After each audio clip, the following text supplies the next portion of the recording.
Halo, tapi kali ini bakal berkaitan tentang IELTS, tapi aku mau ngebahas khusus untuk writing for IELTS. So, here we go. Seperti yang udah aku sampaikan sebelumnya, IELTS itu band score-nya itu dimulai dari skala 1 hingga 9. Dan uniknya dari si IELTS adalah penilaiannya itu sistemnya pembulatan. Misalnya nih, teman-teman dapat skor untuk keseluruhan 4 aspek writing, listening, speaking, dan readingnya itu 4 aspek digabungin dan dirata-ratain, dapat skornya 6,25. Nah, teman-teman bakalan dibulatin ke bawah. Jadi 6,00 atau band score teman-teman adalah 6. Kalau misalnya teman-teman dapat poin atau skornya 6,75, maka sistem pembulatan itu dikenakan menjadi ke-7. Jadi band score teman-teman adalah 7. Oke, masuk ke writing for IELTS. Nah, untuk writing for IELTS ini dia dibagi menjadi 2. Yang pertama ada task 1 dan task 2. Nah, untuk task 1, teman-teman itu diminta menjelaskan sebuah data. Data itu tadi bentuknya bermacam-macam ya. Ada yang dia table, ada yang pie chart, ada yang line, ada yang grafik. Terus kemudian ada yang proses, ada yang maps, ada yang gabungan dari kedua ada kedua tipe gitu. Misalnya ada yang line diketemuin sama pie chart, ada yang table diketemuin sama pie chart, atau ada yang proses diketemuin sama apa kayak gitu tuh. Dan emang dia ada tipe-tipenya sendiri. Nah, untuk score writing ini teman-teman nanti nilai task 1 dan task 2 bakalan dirata-ratain. Hasil rata-ratanya itu adalah hasil untuk writing teman-teman sendiri. Nah, kalau misalnya lebih gedean task 1 atau task 2, atau kita lebih mendingan kita digemborin kemana gitu kan, lebih ditancap di mana. Untuk percentage nilai emang lebih gede di task 2, tapi bukan berarti teman-teman mengabaikan si task 1, karena gimana pun si task 1 ini adalah support nilai buat teman-teman sendiri. Oke, balik lagi ke task 1, apa sih kesulitannya di task 1 ini gitu. Nah, kesulitan di task 1 buat aku pribadi adalah, dulu tutor aku minta kalau misalnya kita itu menjelaskan data atau interpretasi datanya itu kalau bisa jangan monoton, kalimatnya jangan monoton, terus alurnya juga jangan monoton, kemudian penggunaan vocabnya yang bagus gitu. Setelah itu jangan monoton sama angka. Jadi kalau untuk khusus yang aku pelajarin, tutor aku ngajarin dan mensuggest aku, memberikan advice ke aku untuk tidak monoton ke angka. Tapi ada beberapa referensi yang aku lihat writingnya itu emang monoton angka gitu. Jadi buat aku pribadi sih, aku prefer untuk nulis writing di task 1 lebih ngeflow aja. Jadi intinya angkanya juga nggak banyak banget, nggak dikit banget. Selanjutnya kesulitan yang aku alamin di writing khususnya di task 1 ini apalagi gitu. Nah, untuk di task 1 ini aku kesulitan kalau misalnya dia udah ngomongin proses, nggak tahu kenapa itu susah buat aku. Karena misalnya nih aku adalah jurusan IPS, aku dapat tipe soal IELTS untuk task 1 ini proses, tipe proses gitu. Nah, dapetnya itu dia proses tuh yang terlalu technical, kayak misalnya proses pembuatan kulit. Kita yang memiliki vocab atau kosakata yang terbatas, jadi kita nggak tahu nih mau pakai vocab apa, karena emang vocabnya itu ada spesifik gitu. Task 1 ini selain proses ngomongin tentang presentasi gitu, angka. Yang buat aku tuh tantangannya itu di proses sih, karena emang proses ini ada yang emang kita nggak ngerti prosesnya dia ngomongin apa gitu, sementara vocab kita juga terbatas. Karena itu emang untuk IELTS ini kita emang dianjurkan untuk baca banyak sih supaya pengetahuannya lebih luas. Oke, selanjutnya kita masuk ke task 2. Nah, untuk task 2 ini kita disuruh mengeluarkan buah ide atau buah pemikiran dari kita, karena kita bakalan dikasih sebuah statement, terus kita bakalan mengeksplor ide kita atau enggak pemahaman kita terhadap si statement ini tadi.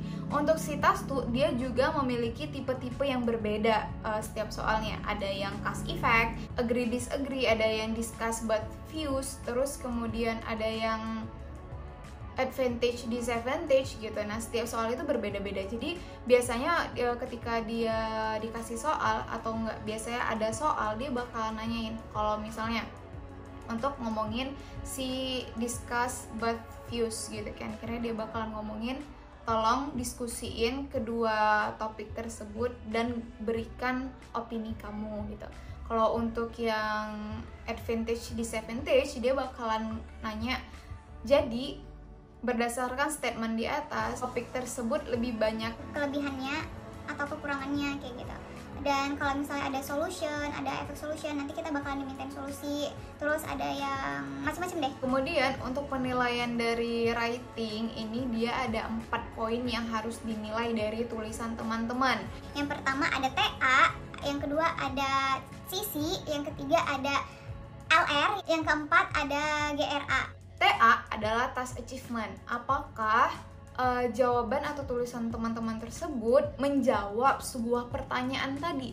Misalnya ditanya, jelaskan bagaimana proses kucing melahirkan. Jadi tulisan teman-teman itu menjawab nggak gimana proses kucing melahirkan itu. Nah kalau misalnya TA-nya nggak kejawab, maka 4 poin tadi bakalan rusak nilainya. Yang kedua ada sisi. Sisi itu adalah coherence dan cohesion. Coherence dan cohesion atau sisi ini adalah ngomongin apakah paragraf 1 dan paragraf kedua itu tuh nyambung enggak gitu. Jadi antara line 1 dan line 2 itu nyambung apa enggak. Kemudian untuk LR itu dia berkaitan dengan lexical research atau enggak kosakata atau vocabulary-nya kita. Bahasa Inggris itu ada tingkatan atau klaster katanya sendiri. Dimulai dari A1, A2, B1, B2, C1, C2. Nah, untuk pendidikan dan sebagainya khususnya IELTS, kita itu dianjurkan menggunakan kalimat-kalimat atau kata-kata yang di kelas C1 dan C2 karena emang itu biasanya kalimat-kalimat yang ada di situ atau klaster C1 C2 itu biasanya emang digunakan untuk research atau enggak ngomongin sesuatu yang lebih ilmiah. Jadi emang aku punya experience dari tutor aku, yang mana tutor aku emang cerita dia punya teman dan punya skor ratingnya 7,5. Dan temannya tutor aku nih bilang kalau dia tuh nggak pakai kelas-kelas vocab yang tinggi-tinggi, tapi si teman tutor aku nggak asumsiin diri dia kayaknya karena aku nempatin kata demi katanya itu benar deh gitu. Misalnya nih penempatan kata yang benar dan nggak benar tuh gimana sih Kak? Misal ada seseorang yang melakukan sebuah kejahatan gitu. Nah, melakukan aktivitas itu kan bisa diartikan do, does gitu ya. Nah, teman-teman pakainya do atau does, sementara untuk melakukan sebuah tindakan kejahatan itu kita pakainya commit gitu. Nah, itu tuh adalah sebuah penempatan kata yang tepat atau enggak gitu kan. Kalau misalnya melakukan sebuah tindakan ilegal, pakainya jangan do gitu, pakainya commit. Maksudnya tadi penempatan kata yang tepat itu tadi seperti itu. Jadi kesimpulan untuk si vocab ini sendiri menurut aku, kalau emang teman-teman bisa pakai vocab yang emang bervariasi ya kenapa enggak. Kalau bisa ditambahin pakai kelas-kelas levelnya C1 C2 juga kan kenapa enggak gitu. Karena keberuntungan tiap orang kan berbeda. Apa salah kita usaha gitu, ya udah pakai aja kelas-kelas kata yang emang lumayan gitu. Tapi bukan berarti juga teman-teman dari awal tulisan sampai akhir tulisan itu pakai C1 C2 ya, nggak kayak gitu juga. Karena kita tuh bukan kamus, kepala kita tuh bukan kamus gitu. Pakailah beberapa kata atau beberapa kalimat yang bisa memakai C1 C2 gitu. Bisa menimbulkan persepsi bahwa kita itu emang vocabnya lebih bervariasi. Nah, contoh lain untuk kosakata tadi atau vocabulary tadi adalah meet. Meet yang aku maksud ini nice to meet you gitu loh, yang bertemu, artinya bertemu. Kalau kita mengartikan meet sebagai bertemu, itu berada di level kelas kata A1.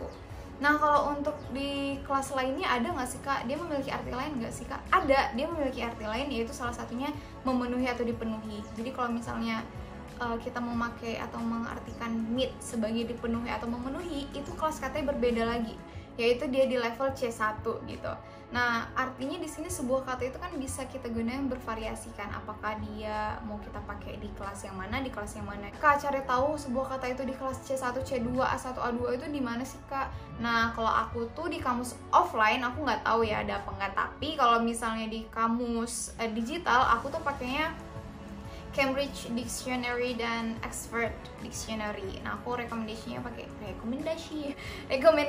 aku pakai itu. Teman-teman boleh download aplikasi itu.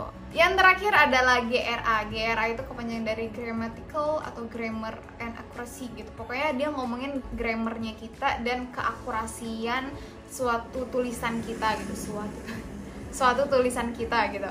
Apakah penulisannya benar, grammarnya benar, typo. Nah, untuk belajar writing ini aku biasanya belajar dari IELTS Buddy, IELTS Mentor, IELTS List. Nanti aku bakal masukin ke description boxnya aku, dan teman-teman bisa buka dan cek dan belajar. Nah, itu aja dari aku, semoga bermanfaat dan see you, bye.